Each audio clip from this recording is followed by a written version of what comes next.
Here is one of my recent acquisitions, a Edison C-19 diamond disc phonograph. Very beautiful piece. I've wanted one of these for a while because, well, my other one is a little B19 chalet model, and it's got a very alligated finish, and I don't have a stand or anything. It sits on the floor because it's so heavy. I don't have a table that could support it, but this one is in very nice condition and beautiful gold plating. They're all gold plated. Actually, I think some of the later ones are a bit different, but anyway. And it came with some records, just a few, but it's got its folders, which is nice. I'm going to put my records in there as well, and I think that's original silk as well. It is a little damaged, but for the most part, it's in very nice shape, really. And it even came with 2 keys, and I printed out a strobe disc to get the right speed. But it comes with keys, so, locks work. I don't lock them because if the lock does at some point jam, you're going to have to break it to open it. So that's why, at least I've heard, that you shouldn't use locks on old gramophones. Yeah. Anyway, the guy I bought this from, he had got it, I think it had been in his great aunt's house, and he was in the hall of a huge grand house, and he bought it at the estate auction, and he'd had it and used it occasionally on dinner parties and all that. But now I've got it, and my goodness, the sound is beautiful. It is so loud. It's got a volume control here which doesn't do very much. It moves this fluff ball on a wire into the horn. It makes it sound a little quieter, I suppose. Not very much. And I think it sounds better with it open.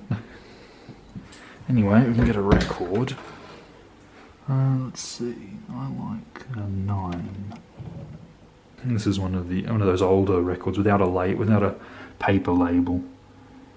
I'll do a proper upload of this one at some point, but I'm just going to play a little bit. Anyway. I said one of my recent acquisitions. I got this. We actually had to get a van for this because it is very big. It probably could have fit in the car, but it would have been very hard to get it in. I read some people had got it into cars without having to take the doors off and all that, off the car. But no, I used a van and planned this whole operation to collect all sorts of things because this was off eBay, and I bought other stuff from an auction house. And anyway, and there's a hint of one of the things, an epidiousoscope, which I'll do a little video on, probably. It needs a bit of cleaning up. And I also got, one of the things that probably won't interest most people, just a sideboard, an old mahogany sideboard.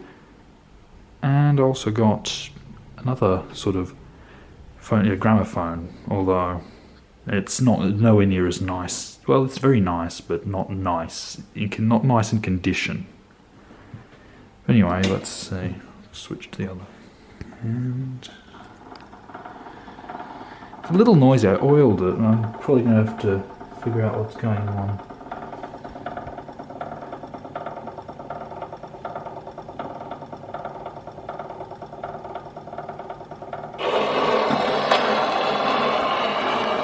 And the lid stay works for the first time when I was handling it. Whenever I handle lid stays, it always goes horribly wrong. Anyway, here we go.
So there we go. And about the other one I've got, I had it for a few years. Actually also got that from that auction house. And I got it for about $80, and it was without the reproducer. And so I got it home, and I was cleaning out inside the cabinet. And yeah, first heaps of old needles, so they must have been using a 78 adapter, and I knew that already because there was damage on the lid. This is the other one. Well, this one also came with a 78 adapter that's broken.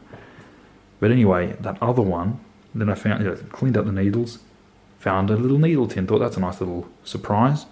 And then I looked into the back, and in the back of the cabinet, down behind the horn, was the reproducer just sitting there. It had just been put away carefully decades ago.